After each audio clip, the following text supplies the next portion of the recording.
Got my man Diplo in the building today, ladies and gentlemen, with the very fancy fidget spinner and all, man. This is a cat right here that plays no games, ladies and gentlemen. Only the fanciest for me, man. Yeah, dude, it's only the best, dog. So what's up, man? I mean, it's all over the globe for you, man. I mean, not only is No Better one of these tracks that instantly is reacting. I'm talking like over like 3-something million in the first hour or so that the video was released. But I mean, damn, dude, there's just so much. You're traveling all over the globe performing. You were just like doing after parties in the Bronx, and you know what I'm saying? Yeah. You're doing it all, man. So what's good with you, right? What's been happening? Just trying to have a fruitful summer, you know? Yeah. Summertime is the best time to go get paid, do shows, and have fun, and trying to be everywhere. Yeah. For me, I got to go to like Asia.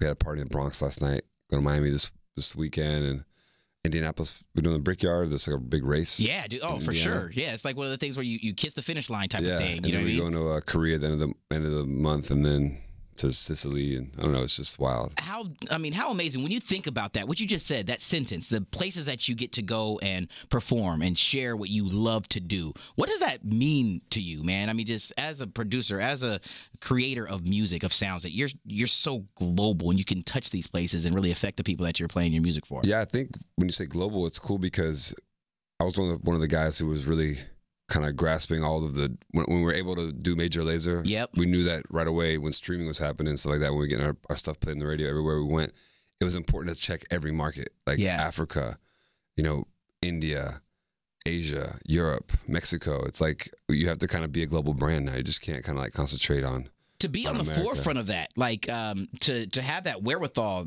then to know that this is where it was going. How important was it for you guys to really kind of dive in and understand, like, yo, we're not only just doing this for Philly, and we're not only representing these Mad Decent block parties here where I'm from, but people. I think the last time we spoke was you were talking about a block party that was in South Africa with like the roof almost collapsed. Yeah, that was like 3 years ago. We had South Africa. We did Nairobi. Yeah.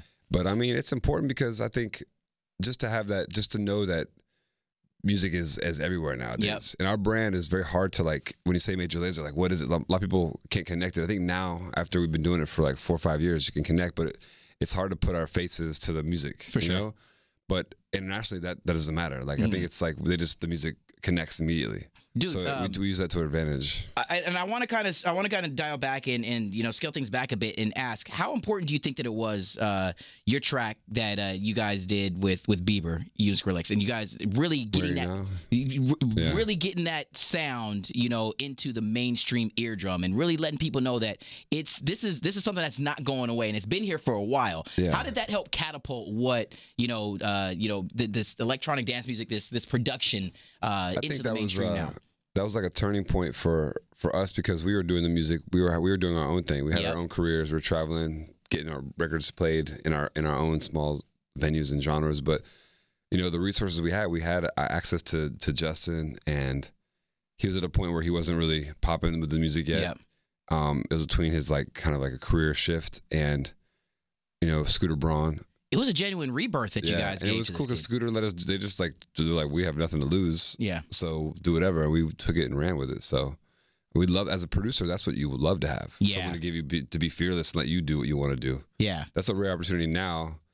If I went back with Justin in the studio, whatever, it's going to be a lot of opinions, but it's not bad either. It's just, as a producer, you got to understand all that. How dope is it to go in and to and I want to springboard back to No Better, to go in and to enhance the sounds of these artists and to know that it's your production brain and your creativity that's really taking what they're so good at, these artists are so good at, and making them even that much more better.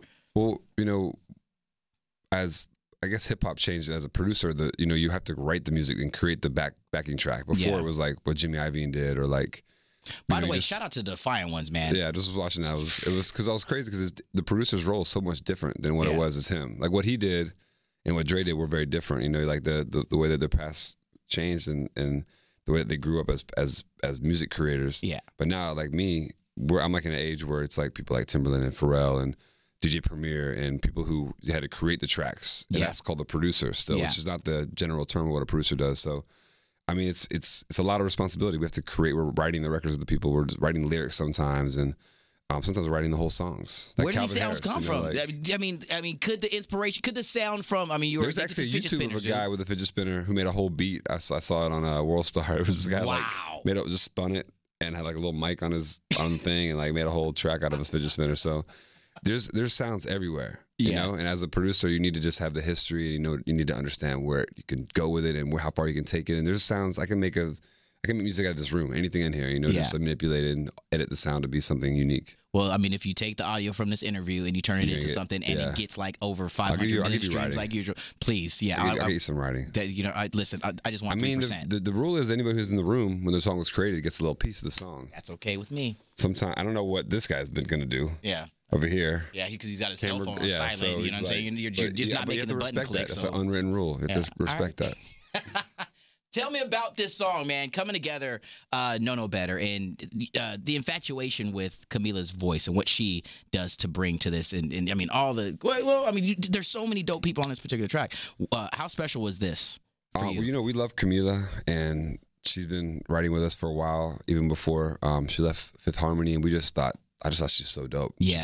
She came to meet me in Miami. I didn't even know who she was. I didn't know the band was in. That's how out of touch I am with some kind of music. Okay. But she came, met me, and I was like, yo, she's such a cool girl. She was like writing songs in her bathroom with like just a piano and like a little like MIDI keyboard, and I thought she's really talented.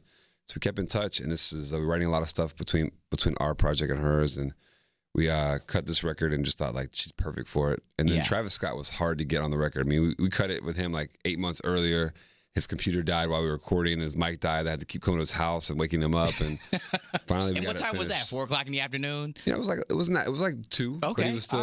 I had to like slap him up and get him off the couch. And that guy's prolific. You just got to like, and he has a lot of love when it comes to laying it down. He like tracks himself, engineering himself, and he's really a hard worker. He's just very in demand right now. You know, which is awesome. But it's cool to have a record like this for him because it's something that you never would have thought of. But I just thought his voice is perfect. So.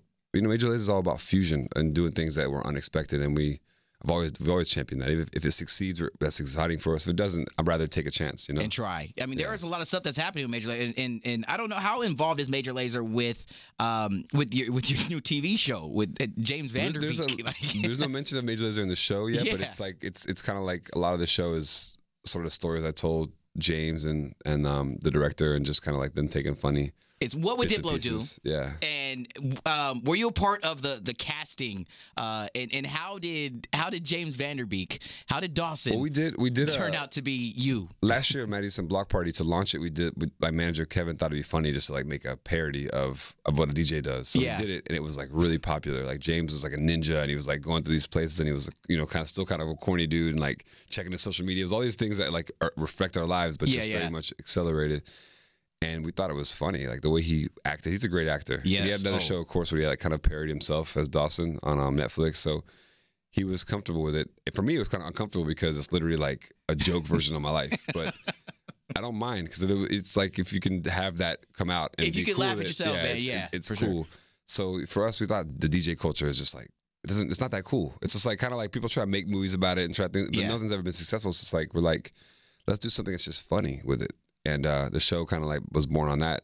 And James and me, we wrote some small ideas, and then just took the show off like the last four months shooting and editing, and I think it comes out in a couple of weeks. Yeah, it's like kind of right in the horizon. I've been seeing like the previews of it, and I'm like, holy crap, dude! Like, I mean, and he's spot on. I mean, listen, man. I mean, as we're talking, joke, he's spot on. He's good. He's good. Yeah. And you watch the stories. It's kind of like, of course, a very satire. Yeah, yeah. And if we get a second season, I'm gonna write with him, and I want to make it like bizarre. Like, some of the stories are too close to what I need a full outfit while he's DJing, holding fidget spinners. Yeah, this is it. I mean, I don't know what James is gonna do. I got my hair long now, and it's crazy. So he's got to grow his hair long for the next season, I guess. So that'll be really funny. What's next? In 2017, man, what's what is there yet to accomplish? I mean, are there still people that you haven't worked with that you're trying to hunt down, that you have to go to their house and wake up to get on a track? Like, what's up? Well, with Travis, it's funny because like with Post Malone last night in the studio, I'm sorry, at the show in the Bronx. So Travis, like these are guys that I actually came up with. You know, like I met Travis in the studio with 2 Chainz. He was just writing and making stuff on Logic and his computer. And these are like all these people who are blowing up, not even Camila.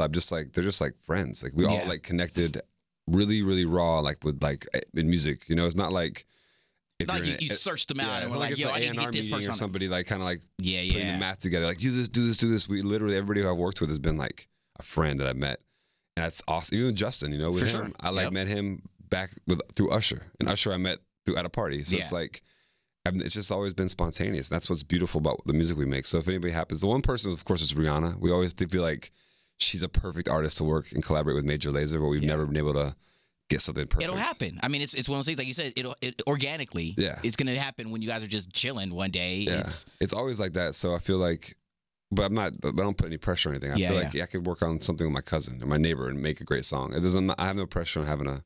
And how important for for people and fans that are listening now, how important is that ingredient to the pot of gumbo, that it's not forced, that it is just, you know what? I think people can tell right away. Yes. You can tell right away. But sometimes a pop record has been forced and created, and it's still it can still have some magic in it, I mean, I'm not mad at anything, but just our style of writing has always been like that.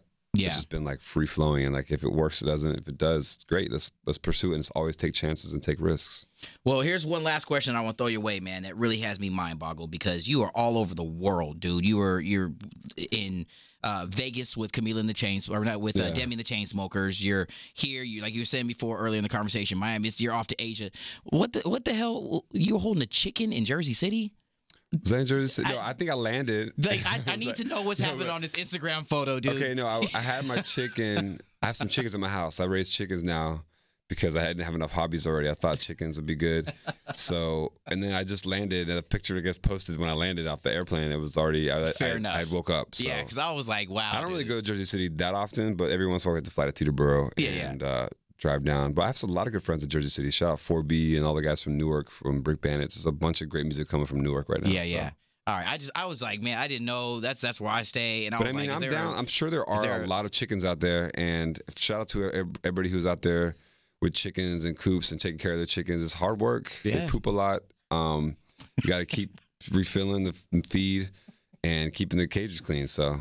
Shout out all those. This is why this moment right here, this last 30 seconds is what takes me back to our first conversation. First time I had the chance to meet you, and just you being you, and being so genuine, and it comes through like no BS, man. It comes through the music, everything that we're talking about. It's just the friendship, the camaraderie, and that genuine creativity that's not being forced is why the career of yourself and Major Lazer has been such a tremendous trajectory, dude, and an upward path. Bro. Always, man. Music should be fun, and I'm just lucky to have a job doing it. So always take advantage of it. That's what it is, man. No better. Ladies and gentlemen, you know what you need to do. Keep on streaming, keep on texting, tweeting, doing all that you have to make sure that we're playing this not only here. You don't need me to tell you anymore, man. You're awesome, brother. Thanks, guys.